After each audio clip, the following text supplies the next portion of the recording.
मायावती ने अचानक ही अपना प्रदेश अध्यक्ष बदल दिया। पुराने प्रदेश अध्यक्ष को बिहार का प्रभार थमा दिया। आखिर क्या वजह है कि मायावती ने नया प्रदेश अध्यक्ष चुना है? कौन है वो नया प्रदेश अध्यक्ष और आखिर पुराने प्रदेश अध्यक्ष भीम राजभर से क्या रही बेरुखी? हम आपको ये पूरा विस्तार से बताएंगे। इसके अलावा आजम खान की सीट पर जीतने वाले बीजेपी के उम्मीदवार आकाश सक्सेना ने आज प्रधानमंत्री मोदी से मुलाकात की। पीठ थपथपाते हुए क्या कहा है प्रधानमंत्री मोदी ने और रामपुर के लिए क्या है कार्य योजना, हम आपको यह भी बताएंगे। और साथ साथ ये भी जानिए कि इरफान सोलंकी के घर अखिलेश यादव का जाना इरफान सोलंकी के लिए कितना महंगा पड़ा। उन्हें कानपुर से अब कहां किस जेल में शिफ्ट किया जा रहा है यह भी बताएंगे। नमस्कार, मैं हूं कुमार अभिषेक, आप देख रहे हैं यूपी तक। हम हाजिर हैं अपना न्यूज शो आज का यूपी लेकर। तो आज सबसे पहले बात मायावती के नए प्रदेश के सिपह सालार की। प्रदेश अध्यक्ष के तौर पर अचानक ही मायावती का एक ट्वीट आता है और प्रदेश अध्यक्ष के तौर पर नए प्रदेश अध्यक्ष की नियुक्ति हो जाती है। नए प्रदेश अध्यक्ष के तौर पर विश्वनाथ पाल को वो बधाई देती हैं और साथ साथ पुराने प्रदेश अध्यक्ष भीम राजभर को भी शुक्रिया कहती हैं। विश्वनाथ पाल को नया प्रदेश अध्यक्ष बनाया जाता है और पुराने प्रदेश अध्यक्ष भीम राजभर को बिहार का प्रभारी नियुक्त किया जाता है। तो सबसे पहले जान लीजिए कि आखिर ये बदलाव क्यों। तो आपको बता दें कि लगातार मायावती का ग्राफ नीचे जा रहा है, चाहे वो 2022 का चुनाव हो, चाहे इस बार उपचुनाव में समाजवादी पार्टी की जीत हो, जिसमें दलितों का एक वर्ग समाजवादी पार्टी को भी वोट करता है। तो मायावती ने इस बार अचानक ही अपना प्रदेश अध्यक्ष बदला और भीम राजभर की जगह उन्होंने अयोध्या के रहने वाले विश्वनाथ पाल को अपना नया प्रदेश अध्यक्ष बना दिया। विश्वनाथ पाल पुराने बसपा के कार्यकर्ता हैं, काडर हैं। इनकी शुरुआत 1994-95 में जिला उपाध्यक्ष के तौर पर बसपा से होती है, जो पहला इन्हें प्रभार मिला था। उसके बाद ये मंडल कोऑर्डिनेटर होते हैं और फिर स्टेट कोऑर्डिनेटर का पद भी विश्वनाथ पाल को मिल जाता है। तो इन पदों पर रहते हुए विश्वनाथ पाल ने मायावती के विश्वस्त लोगों में अपनी पहचान बनाई। लेकिन आखिर विश्वनाथ पाल को अचानक से यह पद क्यों मिला? तो उसकी वजह यह है कि इस वक्त पाल समुदाय ऐसा है, पाल या गडेरिया जो एक समुदाय है जिसकी तादाद पूरे उत्तर प्रदेश में बहुत बड़ी है। इस वक्त वो समुदाय बीजेपी के साथ जुड़ा हुआ है, जबकि मूलतः ये बसपा के साथ रहा है और इसने हमेशा से बीएसपी को वोट दिया है। खास करके कांसीराम के जमाने से पाल और गडेरिया जो समुदाय रहा है, ये कोर वोटर रहा है बसपा का। जब से भीम राजभर प्रदेश अध्यक्ष बनाए गए, तब से राजभर की पॉलिटिक्स, या यूं कहें पहले से राजभर की पॉलिटिक्स, राजभर बिरादरी की पॉलिटिक्स ओम प्रकाश राजभर संभाल रहे हैं। राजभरों का वोट या तो ओम प्रकाश राजभर ले जा रहे हैं या फिर बीजेपी के पास जा रही है। मायावती को लग रहा था कि बसपा का प्रदेश अध्यक्ष होने के बावजूद जो अति पिछड़ी जातियां हैं, उसमें राजभर का जो वोट है वो बसपा के पास खुलकर और पूरी तादाद में नहीं आ पा रहा। लेकिन जो पाल बिरादरी है, इसका प्रतिनिधित्व खाली है। बीजेपी के पास इस वक्त निषाद जुड़े हैं, बीजेपी के साथ दूसरी जातियां भी जुड़ी हुई हैं, कुर्मी बिरादरी भी जुड़ी हुई है, जिसमें अनुप्रिया पटेल हैं जो बीजेपी के साथ जुड़ी हुई हैं ओबीसी से। उसी तरीके से ओम प्रकाश राजभर की अपनी पार्टी है और वो उस बिरादरी का प्रतिनिधित्व कर रहे हैं। सैनी बिरादरी माना जा रहा है बीजेपी के साथ जुड़ी हुई है। पाल भी बीजेपी के वोटर हैं, लेकिन पाल समुदाय का कोई नेता किसी पार्टी में बड़े पदों पर नहीं था। तो मायावती ने इस बड़े समुदाय को प्रदेश अध्यक्ष बनाकर बड़ा प्रतिनिधित्व देने की कोशिश की है। 2024 के चुनाव को देखते हुए मायावती के निशाने पर वो तमाम बिरादरी, जातियां हैं जो कभी उनका कोर वोट बैंक हुआ करती थी। और यही वजह है कि कांसीराम के का जो फॉर्मूला था उसे मायावती दोबारा से दोहराने की कोशिश कर रही है। वो चाहे राजभर हो, वो चाहे पाल हो, वो चाहे मुसलमान हो। जब से ब्राह्मण और दलित पॉलिटिक्स का फॉर्मूला फ्लॉप हुआ है, उसके बाद से मायावती ने पुराने राह पर लौटी है।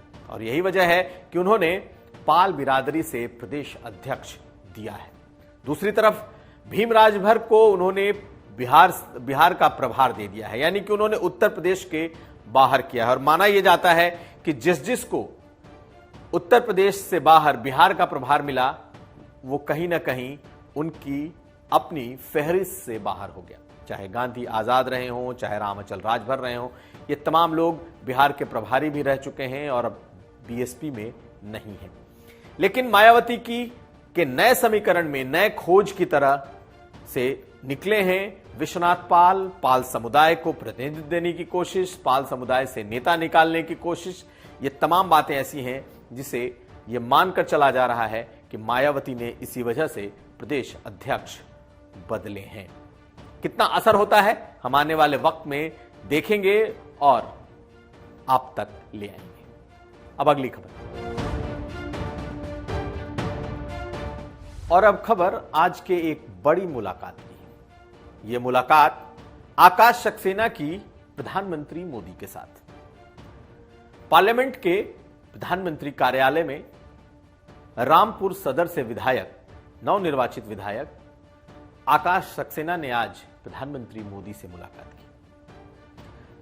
मोदी से मुलाकात की उनकी तस्वीरें भी सामने आईं, जिसमें प्रधानमंत्री मोदी ने आकाश सक्सेना के कंधे पर हाथ रखा है।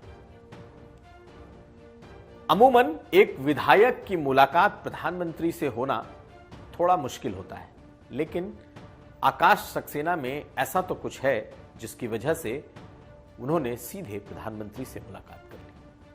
तो उसकी वजह जान लीजिए। आकाश सक्सेना ने आजम खान की सीट पर आजम खान के प्रत्याशी को हराया है और माना यह जा रहा है कि अंततः आजम खान के किले को आकाश सक्सेना ने ध्वस्त कर दिया है। और यही वजह है कि आकाश सक्सेना की मुलाकात आज प्रधानमंत्री से हुई। कल उनकी मुलाकात गृह मंत्री से होगी।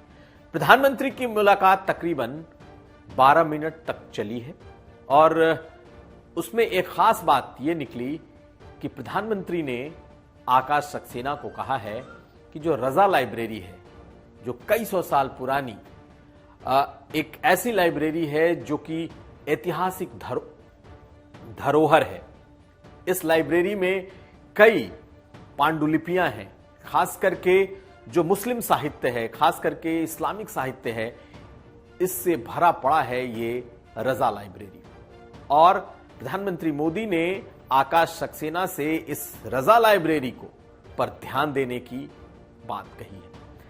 दोनों की बातचीत में अगर रजा लाइब्रेरी को आखिर बड़ा करने के पीछे की वजह क्या है? दरअसल रामपुर में नवाबों के दौर से ही ये लाइब्रेरी सबसे ज्यादा रिच मानी जाती थी और दुनिया के दूसरे नंबर की लाइब्रेरी थी। लेकिन कहा यह जाता है और माना यह जाता है कि आजम खान ने अपनी यूनिवर्सिटी जौहर यूनिवर्सिटी बनाने के लिए इस लाइब्रेरी का बेड़ा गर्क किया। हालांकि इस लाइब्रेरी से निकली हुई चीजें, या यूं कहें जो बीजेपी आरोप लगाती है कि इस लाइब्रेरी से चुराई गई किताबें, पांडुलिपियां, फर्नीचर, ये तमाम चीजें जौहर यूनिवर्सिटी के भीतर से मिली है। इस पर एफआईआर भी दर्ज हुई है और यह कहा भी गया कि आजम खान ने लाइब्रेरी की बहुत सारी चीजें उठाकर अपने यूनिवर्सिटी में लगा ली है। तो आज की इस मुलाकात में दो बातें बेहद अहम रही। प्रधानमंत्री मोदी ने इस लाइब्रेरी पर खास ध्यान देने की बात कही, यानी कहीं ना कहीं उस यूनिवर्सिटी की तुलना में दोबारा से इस लाइब्रेरी की साख, इस लाइब्रेरी के की जो पहचान है, उसे दोबारा से बड़ा करने की बात आकाश सक्सेना को कही है। तो कुल मिलाकर आजम खान के खिलाफ जो ये एक और मोर्चा है राजनीति के अलावा, जिस पर आजम खान लगातार सियासत करते रहे हैं कि उन्होंने बच्चों को किताबें पकड़ाई, यूनिवर्सिटी बनाई, लेकिन अब इस लाइब्रेरी को बड़ा करने की बात, इस लाइब्रेरी की पहचान बड़ा करने की बात अगर प्रधानमंत्री ने कही है तो ये रामपुर के लिए और रामपुर वासियों के लिए एक बड़ी खबर है। और इसके भीतर भी सियासत ढूंढी जा सकती है कि कैसे इस लाइब्रेरी, इसे देखा जा सकता है लाइब्रेरी बनाम यूनिवर्सिटी। तो कुल मिलाकर प्रधानमंत्री के से मुलाकात के पीछे का ये एक संदेश है। साथ साथ आकाश सक्सेना ने रामपुर में इन्वेस्टमेंट को लेकर भी प्रधानमंत्री मोदी से आग्रह किया है और उनसे बातें की हैं। और जो पूरा का पूरा चुनावी प्लान था वो इसी बात पर था कि रामपुर को दोबारा से उद्योग की नगरी बनाई जाए। तो इस मुलाकात के दो बड़े मायने निकल करके आए, एक रजा लाइब्रेरी को बड़ा करने की बात और दूसरी रामपुर को उद्योग नगरी बनाने की बात।